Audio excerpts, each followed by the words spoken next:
का उस इंसान पर कोई प्रभाव नहीं पड़ता जो सच में ध्यानशील है। जितने आप मानसिक और भावनात्मक रूप से विचलित और अस्थिर होंगे, उतनी ही आसानी से आप इन शक्तियों से प्रभावित होंगे।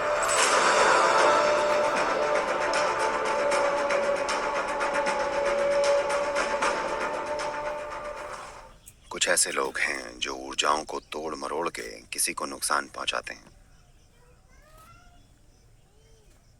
वो इस तरह किसी की मौत का कारण भी बन सकते हैं।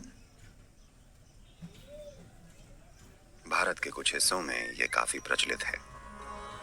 एक वेद है, 4 वेदों में से एक अथर्ववेद इसी को समर्पित है कि ऊर्जाओं का इस्तेमाल अपनी खुशहाली और किसी दूसरे को नुकसान पहुंचाने के लिए कैसे किया जा सकता है।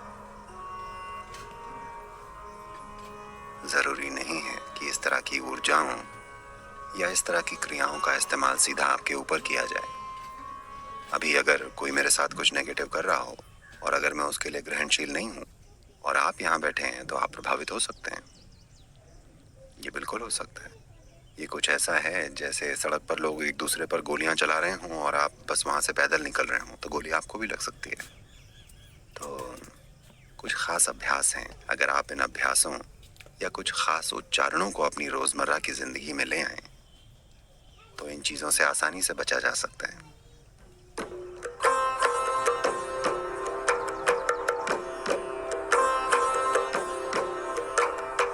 रुद्राक्ष का जो बीज होता है, उसका पेड़ मुख्य तौर से खास ऊंचाई पर होता है, लगभग 6500 से 12000 फीट के बीच। रुद्राक्ष का पेड़ इस ऊंचाई पर हिमालय क्षेत्र में उगता है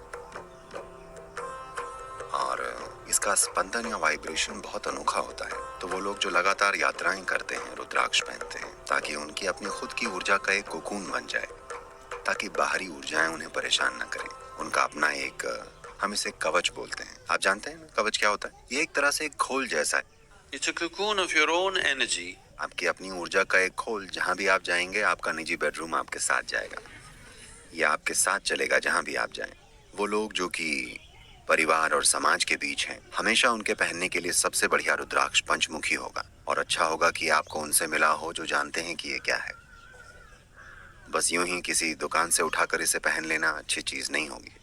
आमतौर पर जो रुद्राक्ष आपको यहाँ मिलता है, वो हमेशा ही उन परिवारों से लिया जाता है जो हजारों सालों से रुद्राक्ष को संभाल रहे हैं। वही परिवार, उनके लिए ये एक पवित्र धर्म जैसा है, न कि बस एक बिजनेस। एक और बीज होता है जिसे भद्राक्ष बोलते हैं। वो भारत के उत्तरी मैदानों में खूब पाया जाता है। ये असल में एक जहरीला बीज है जो बिल्कुल ऐसा ही दिखता है। और खास तौर से भारत में पश्चिमी देशों के पर्यटकों के लिए अब हम बड़े सुंदर प्लास्टिक रुद्राक्ष बना रहे हैं जो बहुत बढ़िया दिखते हैं, इससे भी अच्छे, पर वो प्लास्टिक रुद्राक्ष हैं। ठीक है, तो सबसे अच्छा होगा कि इन्हें जानी मानी जगह से लिया जाए, नहीं तो तमाम तरह की चीजें आएंगी।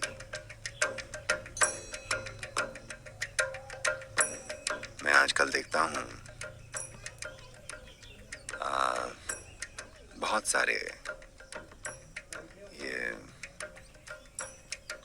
शब्दों के अभाव की वजह से मैं ऐसा कह रहा हूँ, ये नए जमाने टाइप के लोग, ये सारे अपने अंगूठों में मेटल की अंगूठी पहनते हैं। देखिए, अगर आप अपने अंगूठे में धातु की अंगूठी डालते हैं, तो आप पक्का अपनी ओर कुछ खास तरह की नेगेटिव शक्तियों को बुलावा देंगे। इसका मतलब ये नहीं है कि आपको कोई अपने वश में ही कर लेगा, पर आप बिना वजह गिरते लुढ़कते फिरेंगे। तरह तरह की चीजें होंगी, हर चीज गलत होगी,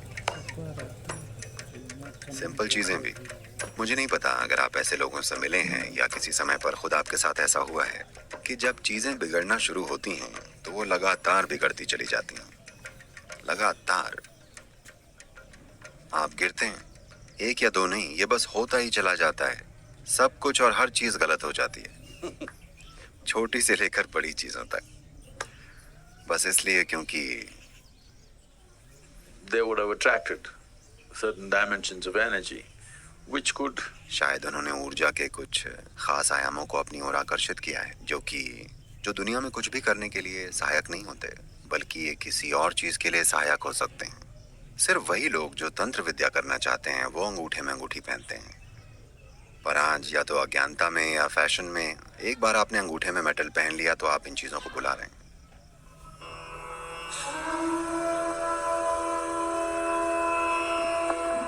ऐसे सैकड़ों लोग हैं जिन्हें लगता है वो किसी के वश में हैं और ये सब। हम उनसे बस इतना कहते हैं, आप बस यहाँ आकर ध्यानलिंग क्षेत्र में बैठिए, क्योंकि ध्यानलिंग में तंत्र के ऐसे आयाम हैं जो इन सब चीजों को काट डालते हैं। वो यहाँ से पूरी तरह मुक्त होकर जाते हैं, क्योंकि ध्यानलिंग क्षेत्र में तांत्रिक आयामों का समाधान हो जाता है। बस एक पूर्णिमा या अमावस्या के दिन जब आप इन चीजों को लेकर ज्यादा ग्रहणशील होते हैं, बस एक दिन बस वहां बैठकर जाइए। अगर आप देवी के संपर्क में हैं, चाहे देवी यंत्र की मदद से या चाहे जैसे भी, यंत्र आपके हाथ में है या आपके दिल में, ये आपके ऊपर है। पर एक बार जब आप उस ऊर्जा के खोल में हैं, जिसे हम देवी या भैरवी कह रहे हैं, उसके बाद ऊर्जाएं आपके लिए नकारात्मक हो जाएं, ऐसा नहीं हो सकता। तो अगर आप बस इतना सुनिश्चित कर लें कि आप सही किस्म का खाना खा रहे हैं, अपने सिस्टम को ठीक से रख रहे हैं, तो ये संभावना कि आप में कुछ गड़बड़ी हो जाए जिसका कारण कोई दूसरी ऊर्जा या ऐसा कुछ है, ऐसा होना आपकी जिंदगी से कोसों दूर की बात है। उनसे देवी निपट लेंगी।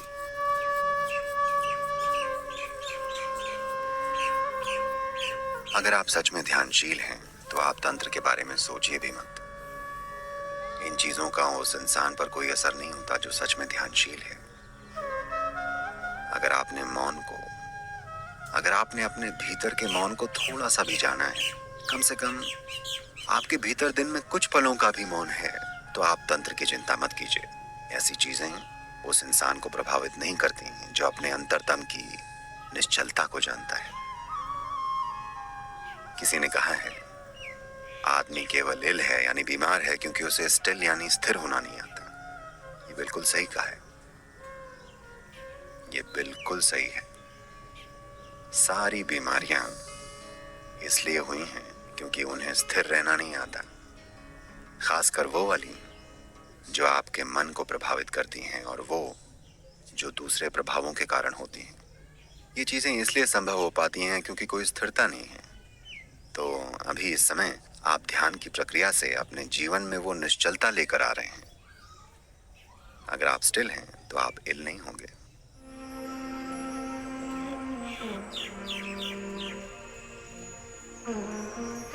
जितने आप मानसिक और भावनात्मक रूप से विचलित और अस्थिर होंगे, उतनी ही आसानी से आप इन शक्तियों से प्रभावित होंगे।